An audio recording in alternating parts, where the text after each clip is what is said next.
So so the way the way you learn to read one of the ways you learn to read music is you start to understand music theory and harmony. And most of the songs we play, really are going to use just three chords. Those are what we refer to as primary chords. And the way you know what chord you're playing is simply by looking at the notes. So this piece happens to be in the key of G, right? And now, of course, oh, my stylus fell somewhere. Oh, here it is. Okay, good. This is it.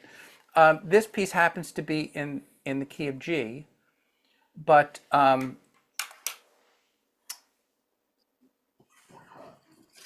you can see the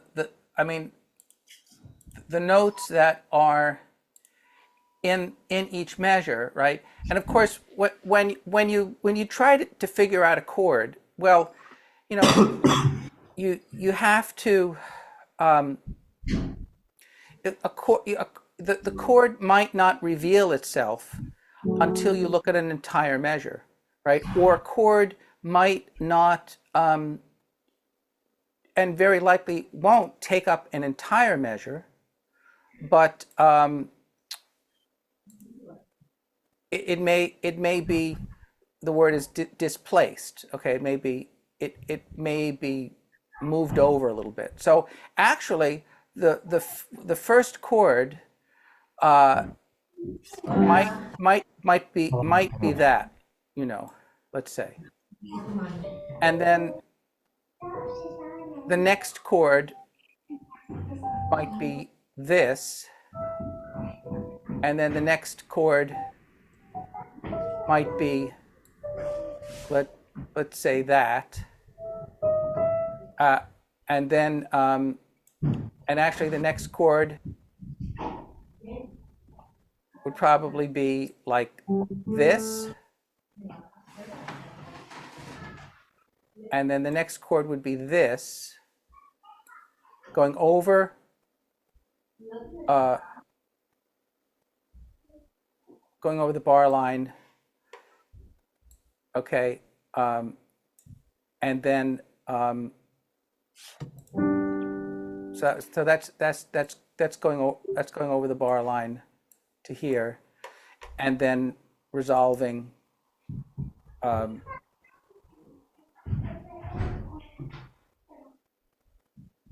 happened there? Yeah, resolving here.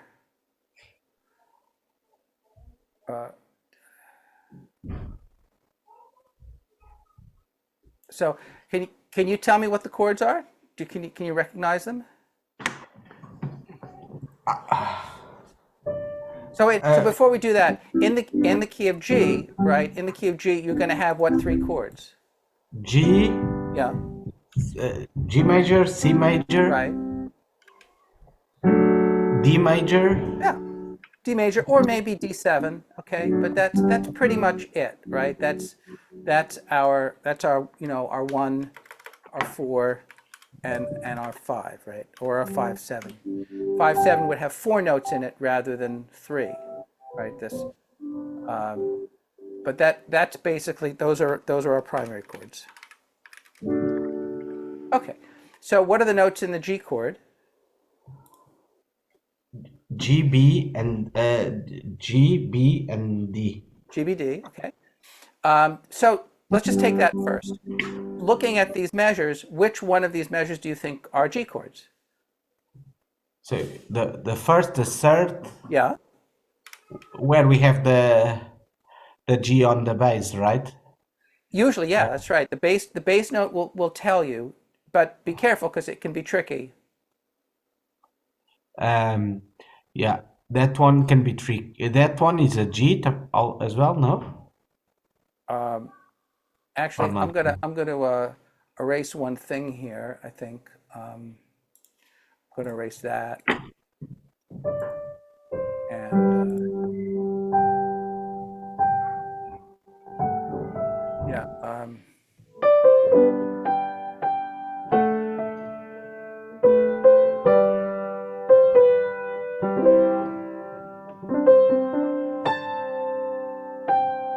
I remember what we discussed here.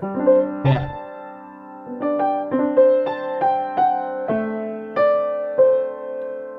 Right. So, yeah. So this chord is a little bit different. Yeah. Um, this is it's very this chord could be one of two things really. D major, no? Yeah. You could call it a D. So D7? No, D6. let's go back to that for a second. But we have the first chord is a G. Okay. The third chord is certainly a G. Right. Um, and and then this is where it resolves here. What's this chord? It's G again, right? Right. And actually, I'm going to fix that a little bit because um, I want that measure to reflect not just the chord, but I want it to reflect also where the phrase ends. So do you know what I mean by that? Uh, yeah, the melody, no? Yeah. So every melody has a beginning and an end, right? It has a musical phrase is a musical idea. Yeah. This piece of music has four counts in a measure, right? But it starts right on an incomplete measure, right? It's actually we don't have four counts in the first measure. We only have one count, and so the song actually starts on what count?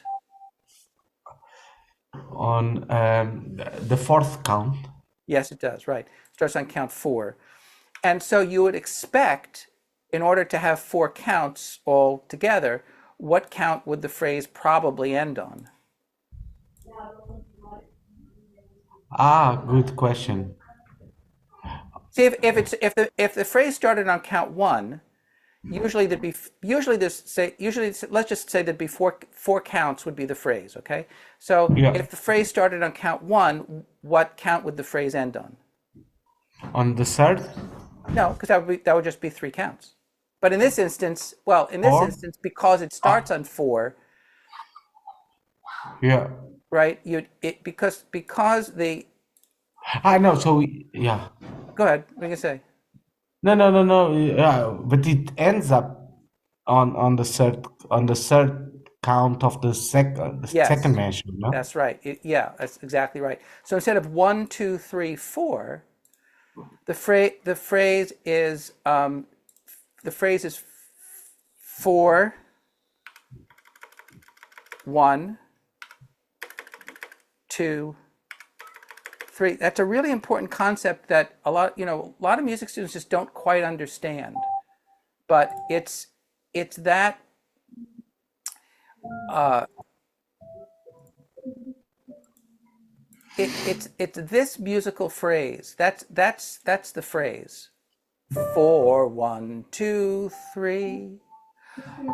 Four, one, two, three.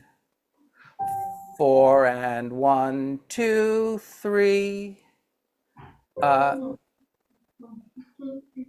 two, three, and or we can say three. Here it actually kind of splits. And four, and one, two, three.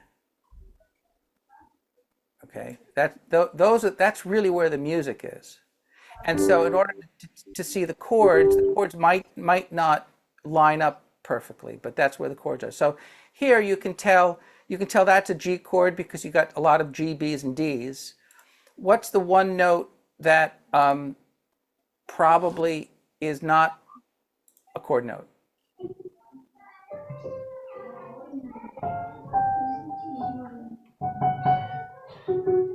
So on the first uh, on the first The first on the measure, first one. which note is not a chord note? So it's uh, so C is not on the No, chord it's not. now. It's not a chord note. It's a scale tone. It's in the key, but we're going from one chord note D to another chord note which is B. Okay, and there's a name for that. Do you remember what the name is? Is that passing? No. Yes, it is. It's a passing tone. It's passing.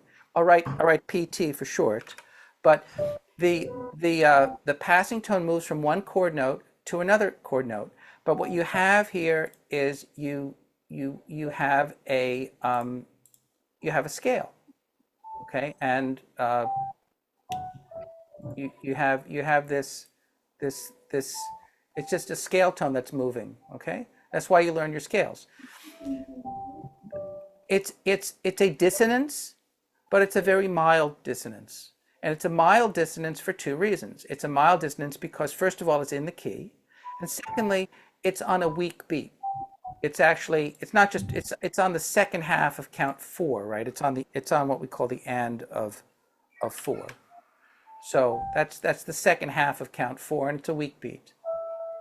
And that's the whole art of writing music, is to manage consonance and dissonance.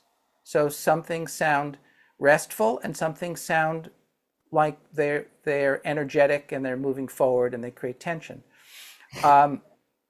Then but those are the G chords. How about in the third measure? Which note is not in the chord? Uh, uh, F sharp. That's the second measure. The third measure. Third complete. Ah, so, Oh, then sorry. Oh, sorry. One, two. Da dee dee dee dee dee. So right. sorry, so not on the third. Okay, Yeah, on it's the second. Actually, it's the second. Got me yeah, confused.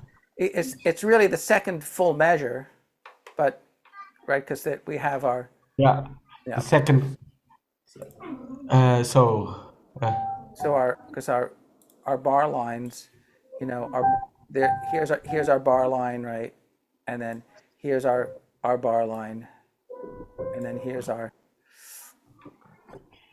so it's again the C, right? here's our bar line. Yes, it is again the C. That's right. So you have another passing tone there, okay, and then I'm going to skip that measure for a second, and then the last measure is a G, and you have enough notes in there to make it a G. You have the G in the bass, which is the root, and you have the B, which is the third. So that's also a G. Okay, so that's easy enough. Let's go back to this measure here, the second measure. Oh, So the bass, now the chord changes early because the bass changes early. yeah. So the bass, they started with an A, right?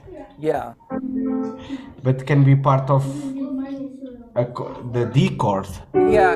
It could be a D chord. If it was, which of those notes would not be in the chord? Uh, so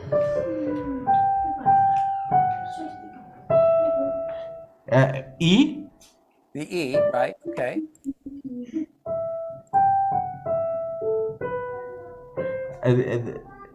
uh, E, B, and C. No, E and B, right? Now the C could be a part of the D chord if it was what kind of D chord? a seven. A seven, yeah. And I'm just, we don't have a lot of information there, but I'm just gonna say that it's a D7, because we have enough information. I mean, we're just working with a Yeah. little sketch here, but that's fine, and it's not like terribly critical if it's a D or a D7, but I think it makes sense to make it a D7. So you have the E, which is not part of the chord, and the B, which is not part of the chord, and those I'm going to call something different. Those are I'm going to call, because they don't move by step. I'm going to call them escape tones. I'm just going to say an escape tone. Okay, that's because it's kind of left out. It doesn't go to it's a non-chord tone, and then it doesn't go to a chord tone. It just they're kind of like floating out in space. and then they're back to the chord tone. And you can add a D, but the D chord, it isn't just a D, right? What it's an inversion. So what inversion would it be?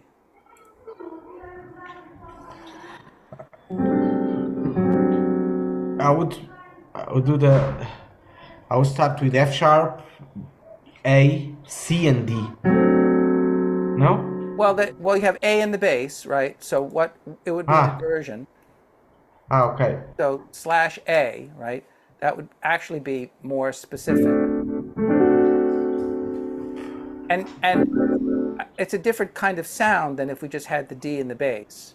But it's a 5 chord. It's in second inversion,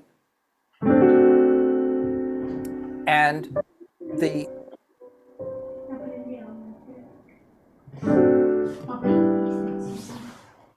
it's in second inversion. If you look at how the chord is, play the chord on the piano: A, C, D, F sharp.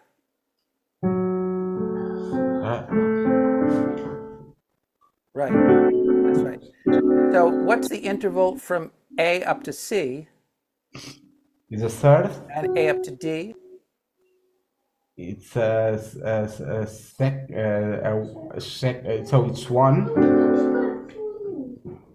Right, the chord is A, C, D, F sharp. So A up to C is the third, and then A again up to D is what?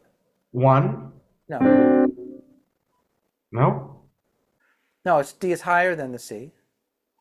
A up to D, not C up to D. Ah, sorry. So it's the fourth. Yes, we're measuring the intervals from the lowest note, from the root. So that would be 5. Oh wait, what did I say here? The third is a What?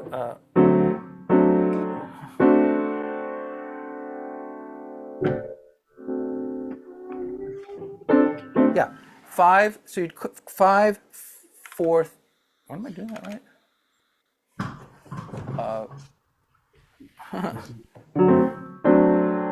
6, 5,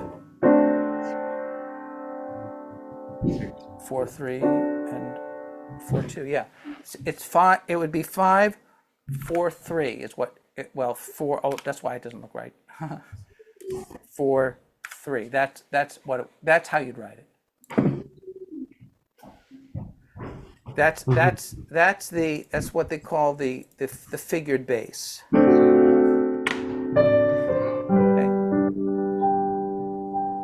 And then we're back to 1 again.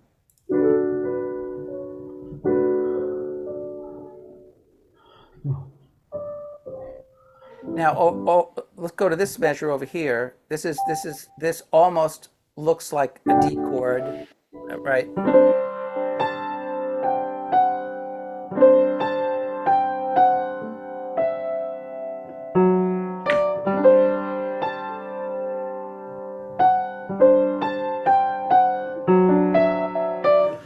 I'm going to say I think I'm pretty certain what that is. All of this is some kind of a D. This is D7 sus4, and it's in an inversion. G is in the bass, and then if you notice the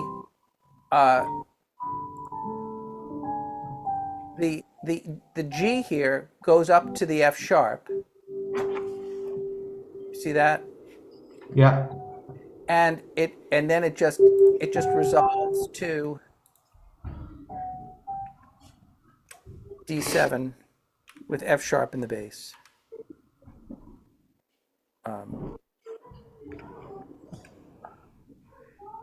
And it continues over the bar line. And then it becomes G sus4, and then finally just G.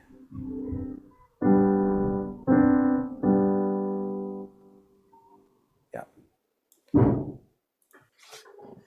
That's a very, very kind of subtle thing, but it's very beautiful. So play D7 on the piano. D, F sharp, A, C. Right. Now D7 sus, D7 sus 4, you take the F sharp, move it up to the G. So you play D, G, A, C. Right, right. Now, take those notes and make G the lowest note. So you'll play G, A, G, A, C, D. Right. And you can spread those notes out, but that's kind of what's going on. The basic chord D7 sus to D7.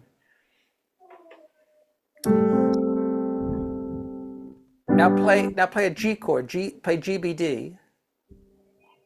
Now play GCD. Right, that's G sus, and then now G. Right, that's what I mean. That's what that suspension. It's called a suspension in music. It's really very beautiful, and it gives the song. It's kind of a religious quality. You know, you hear that a lot in church music, but it's that one note. So you see how that one note, that C, the C and the G, that's an interval of a fourth. They function differently depending on where they are in the music. Yeah. And in the D7, right, the G functions as the suspension. In the G, it functions as the root. And conversely, the C in the D chord functions as the seventh, and in the G chord, it functions as the suspension. Now, I'm going a little fast here, but I just want to show you how those two notes, that interval of a fourth, the G and the C, they're in both chords, but depending on how you arrange those notes will change the way we hear them. Okay, so it's kind of subtle. I mean, it's not difficult necessarily, but that's what kind of makes it special. Now, if you want to play the chords in root position, that's fine, but that's kind of what's going on there, and that's what makes it a little bit, just maybe potentially a little difficult to name the chords, you know, so easily. Yeah. Let's go back to here. Da da da. So this is I'm going to get rid of that. Oops. No. Get rid of this. Okay. Da da da. And then da da da da da. Da, and then the chord changes back. Dum, dee, da. Dee, da. Da, da, dee, da, da, da. And then see, that's a dotted half note. That's 3 counts. And the song kind of, you know, kind of starts over again, you know, with. So this measure here, that's a D chord. Yeah. But it has that quality to it.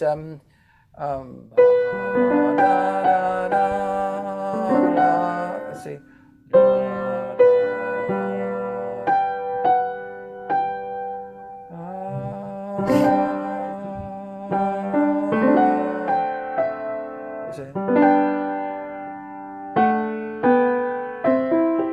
You know, as I play it, I'm gonna revise that.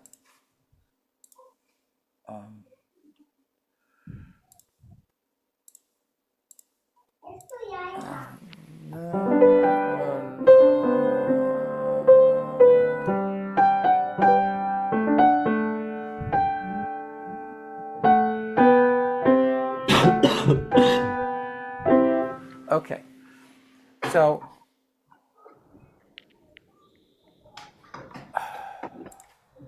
see, ultimately I gotta hear it. So all of that is going to be G. There's a couple notes there that are passing tones. Do you see them? Or neighbor tones. Here, this is a Uh-huh. passing tone, and this is a neighbor tone. Do you see why?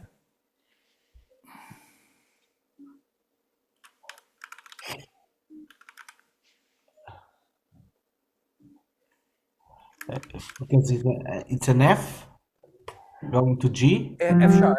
Yeah, F sharp. it's moving from a chord note, which is G, down a step, and then back up again.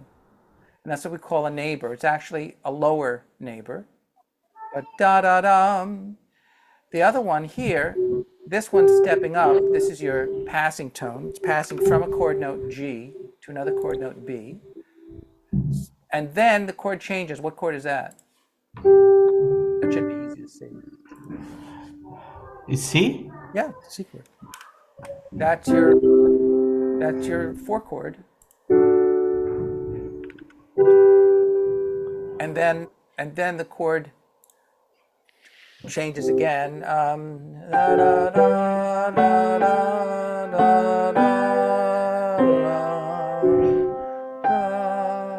and then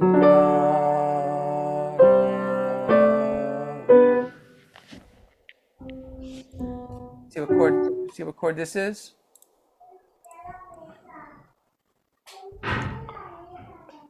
Outside D, no? Yeah, definitely, yeah.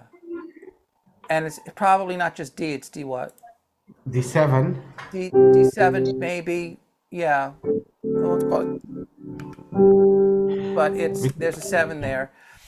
There's a passing tone there which sounds like a suspension right there. And here's this could be a neighbor maybe, but if it's also the 7th, but you have that note. And then the G. Oops. And it goes to G, but we don't have G in the bass, and we don't even have a G in there. But I'm just going to assume it's a G. But what's the bass note?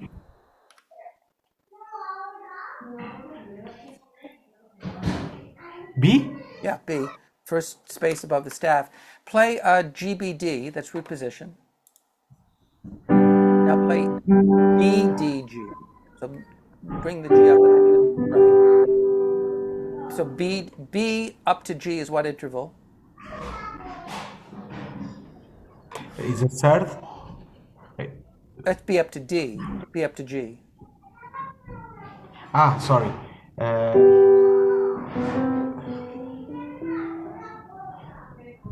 It's a 6? It's a 6. That's right. So the G chord is the 1 chord, and then because it's in first inversion, we write 1 6.